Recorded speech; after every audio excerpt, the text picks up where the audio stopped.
বিদেশ থেকে সোনা আনা এখন অনেকের কাছে একটি জনপ্রিয় বিনিয়োগ এবং শখের বিষয়েও পরিণত হয়েছে। বিশেষ করে মধ্যপ্রাচ্য, দক্ষিণ পূর্ব এশিয়া ও দক্ষিণ এশিয়ার দেশগুলোতে সোনার দাম তুলনামূলকভাবে কম এবং গুণগত মান উচ্চমানের হওয়ায় বিদেশ ফেরত যাত্রীরা এসব দেশ থেকে সোনা নিয়ে আসেন। তবে বাংলাদেশে ফিরে আসার পর শুল্ক কর সংক্রান্ত নিয়ম কানুন মেনে চলা অত্যন্ত জরুরি। আপনি কি জানেন বিদেশ থেকে কতটুকু সোনার গয়না আনলে আপনাকে কোনো প্রকার শুল্ক দিতে হবে না? বাংলাদেশে একজন যাত্রী বছরে একবার সর্বোচ্চ 100 গ্রাম সোনার অলংকার শুল্ক মুক্তভাবে আনতে পারেন, যা প্রায় 8 ভরি 10 আনার সমান। আবার একই ধরনের গয়না 12 পিসের বেশি আনা যাবে না। এই সীমার মধ্যে আনা সোনার জন্য কোনো প্রকার শুল্ক কর দিতে হবে না। সীমা অতিক্রম করলেই বাড়তি অংশের জন্য শুল্ক দিতে হবে, যা বর্তমানে প্রায় 4000 থেকে 6000 টাকার মধ্যে নির্ধারিত। যারা অপর্যটক যাত্রী বা যারা পর্যটক না, রেগুলার বেজে বাইরে ভ্রমণ করেন, তাদের জন্য প্রতি তোলা বা প্রতি ভরি 5000 টাকা শুল্ক দিয়ে সর্বোচ্চ 10 ভরি ওজনের সোনার বার আনা সম্ভব। অন্যদিকে রূপার ক্ষেত্রে শুল্ক মুক্ত সর্বোচ্চ পরিমাণ নির্ধারণ করা হয়েছে 200 গ্রাম পর্যন্ত। এই সীমা অতিক্রম করলে শুল্ক বসানো হয়। সোনার বার আনার ক্ষেত্রেও শুল্কমুক্ত সীমা রয়েছে। সর্বোচ্চ 10 ভরি সোনার বার শুল্কমুক্তভাবে আনা যেতে পারে, যেখানে 1 ভরি প্রায় 11.664 গ্রাম হিসেবে গণনা করা হয়।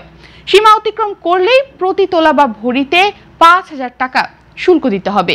শুধু তাই নয়, বিদেশ থেকে সোনা আনার সময় যাত্রীরা বিমানবন্দরে ব্যাগেজ ঘোষণা ফর্মও পূরণ করেন। এতে নিজের নাম, পাসপোর্ট নম্বর, ফ্লাইট নম্বর, জাতীয়তা, কোন দেশ থেকে এসেছেন এসব তথ্য দিতে হয়। এছাড়াও যদি শুল্ক দিতে হয় এমন পণ্য আনা হয়, তার বিবরণও কিন্তু এই গ্যাজেট ফর্মে দিতে হয়। 100 গ্রাম সোনার অলংকার বা 200 গ্রাম রূপার অলংকারের কম থাকলে ফর্ম পূরণ করা বাধ্যতামূলক নয়। এসব পণ্য থাকলে গ্রিন চ্যানেল ব্যবহার করে সরাসরি বের হওয়া সম্ভব। বিশ্বের বিভিন্ন দেশে সোনার দাম ও মান কিন্তু ভিন্ন।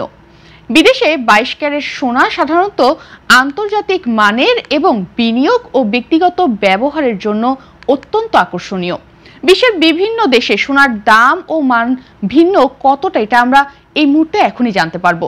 যেমন দুবাই, বাহরাইন, সৌদি আরব, মালয়েশিয়া ও শ্রীলঙ্কায় সোনার দাম তুলনামূলকভাবে কম এবং গুণগত মানও কিন্তু আমাদের দেশের থেকে অনেক উচ্চমানের।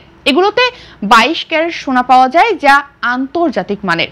এই মুহূর্তে দুবাইতে 22 ক্যারেট সোনার দাম 483 দিরহাম প্রতি গ্রাম, অর্থাৎ আমাদের 1 ভরি যদি 11.664 গ্রাম হিসাব করি, তাহলে প্রতি ভরির দাম দাঁড়ায় প্রায় 5634 দিরহাম।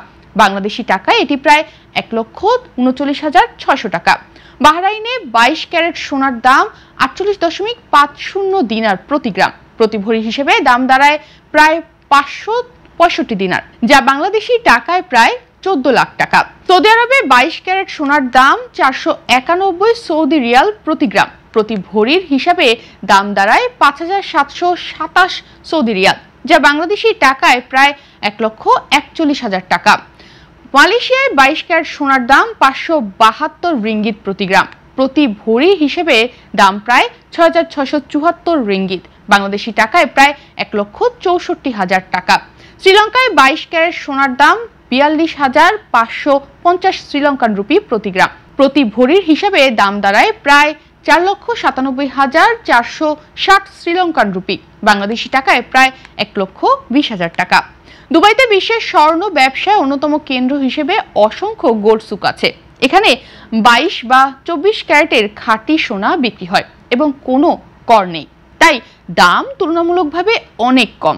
সৌদি আরব, বাহরাইন সহ উপসাগরীয় দেশগুলোতেও একই চিত্রই দেখা যায়।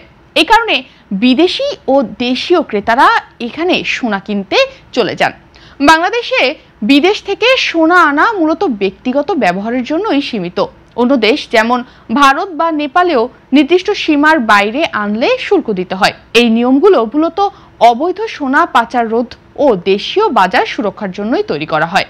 আন্তর্জাতিক পর্যায়ে দেখা যায় যেখানে কর নেই, যেমন দুবাই বা সৌদি আরব, সেখানে দাম তুলনামূলক কম এবং বেচা কেনার পরিমাণও বেশি।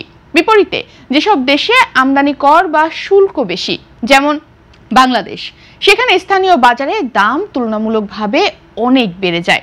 এই পরিস্থিতিতে বিদেশ থেকে সোনা কেনা শুধুই বিলাসিতা নয়, এটি একটি লাভজনক বিনিয়োগও বটে। সোনার দাম দীর্ঘমেয়াদে সাধারণত স্থিতিশীল থাকে, তাই করমুক্ত অঞ্চলে উচ্চমানের সোনা কেনা এখন অনেকের কাছে লাভজনক অভ্যাসে পরিণত হয়েছে। তবে সব সময় শুল্ক কর সংক্রান্ত নিয়ম মেনে নির্ধারিত সীমার মধ্যেই ক্রয় বিক্রয় করা জরুরি, না হলে জব্দের ঝুঁকি ও জরিমানা থাকছে। সব মিলিয়ে দেখা যায় বিদেশ থেকে সোনা আনা কেবল অলংকার কেনার জন্যই নয়, এটি একটি নিরাপদ ও মূল্যবান বিনিয়োগ মাধ্যমও। বিদেশি বাজারে কম দাম ও উচ্চ মানের সোনা পাওয়া এখন বিনিয়োগকারীদের কাছে একটি বড় সুবিধা। সঠিক নিয়ম মেনে সীমার মধ্যে ক্রয় বিক্রয় করা হলে এটি সোনার ব্যবসা ও বিনিয়োগের একটি নিরাপদ মাধ্যম হিসেবে কাজ করে।